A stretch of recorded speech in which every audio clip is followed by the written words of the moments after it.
ఎప్పటి నుండో ఎదురు చూస్తున్న కారుణ్య నియామకాల ప్రక్రియను ఎట్టకేలకు ఆర్టీసీ యాజమాన్యం చేపట్టింది. ఉద్యోగుల కుటుంబాలలో ఆనందం నింపింది. కొన్ని సంవత్సరాలుగా పెండింగ్లో ఉన్న ఈ కారుణ్య ఉద్యోగాల భర్తీకి యుద్ధ ప్రాతిపదికన చర్యలు చేపట్టింది.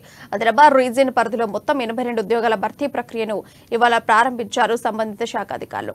దీంతో సంస్థ నిర్ణయంపై ఉద్యోగుల కుటుంబీకులు హర్షం వ్యక్తం చేస్తున్నారు.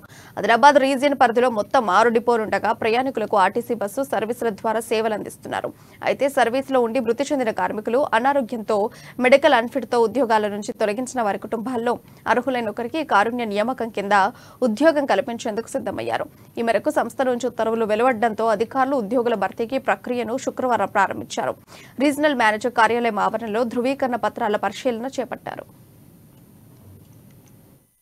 ఇక్కడ కారుణ్య నియామకాల సర్టిఫికేట్ వెరిఫికేషన్ ధృవపత్రాల పరిశీలన, అట్లాగే వాళ్ళ యొక్క ఫ్యామిలీ మెంబర్స్ నుంచి నో అబ్జెక్షన్, అట్లాగే ఆ క్యాండిడేట్స్ యొక్క అర్హతలన్నీ పరీక్షించడం జరుగుతుంది. సో అందులో భాగంగా ఇందులో 2 కేటగిరీస్ ఉన్నాయి. మొదటి కేటగిరీ ఏంటంటే